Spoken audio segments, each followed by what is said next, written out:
నమః. శ్రీ గణేశావతార స్తోత్రము. అంగిరస ఉవాచ అనంతా అవతారాశ్చ గణేశస్య మహాత్మనః న శక్యతే కథాం వక్తుం మయా వర్షశతైరపి. సంక్షేపేణ ప్రవక్ష్యామి ముఖ్యానాం ముఖ్యతాం గతాన్ అవతారాంశ్చ తస్యాష్టౌ విఖ్యాతాన్ బ్రహ్మధారకాన్. వక్రతుండావతారశ్చ దేహినాం బ్రహ్మధారకః మత్సురాసురహంతా స సింహవాహనగః స్మృతః. ఏకదంతావతారో వై దేహినాం బ్రహ్మధారకః మదాసురస్య హంతా స ఆకువాహనగః స్మృతః. మహోదర ఇతి ఖ్యాతో జ్ఞానబ్రహ్మప్రకాశకः మోహాసురస్య శత్రుర్వై ఆకువాహనగః స్మృతः. గజాననः సవిజ్ఞేయः సాంఖ్యేభ్యः సిద్ధిదాయకः లోభాసురప్రహర్తా చ మూషకగః ప్రకీర్తితः. లంబోదరావతారో వై క్రోధాసురనిబర్హణः ఆఖుగः శక్తిబ్రహ్మా సన్ తస్య ధారక ఉచ్యతే. వికటో నామ విఖ్యాతः కామాసురప్రదాహకः మయూరవాహనశ్చాయం సౌరమాత్మధరः స్మృతः. విఘ్నరాజావతారశ్చ శేషవాహన ఉచ్యతే.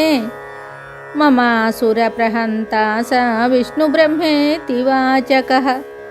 ధూమ్రవర్ణావతారాశ్చాభిమానాసురనాశకः ఆఖువాహనతాం ప్రాప్తः శివాత్మకः స ఉచ్యతే. ఏతేష్టౌ తే మయా ప్రోక్తా గణేశాంశ వినాయకాః యేషాం భజనమాత్రేణ స్వస్వబ్రహ్మా ప్రధారకాః. స్వానందవాసకారీ స గణేశానః ప్రకథ్యతే. స్వానందే యోగిభిర్దృష్టో బ్రహ్మణి నాత్ర సంశయః.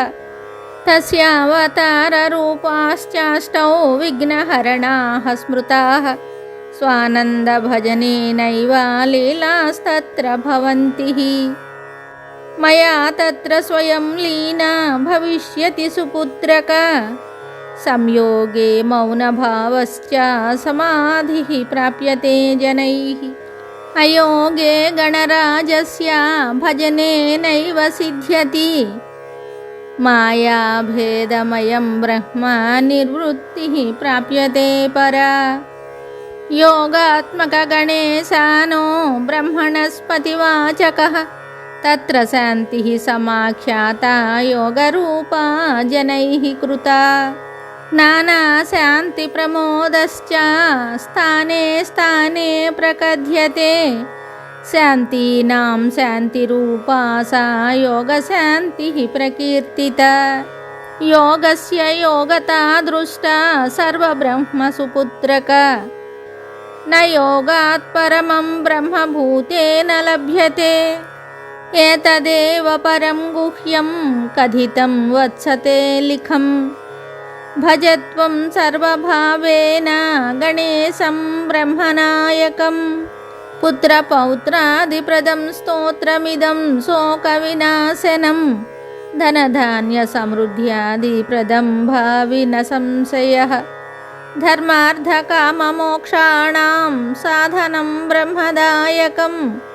భక్తిదృఢకరం చైవ భవిష్యతి న సంశయః. ఇది శ్రీముద్గలపురాణే గణేశావతారస్తోత్రం సంపూర్ణం శుభం.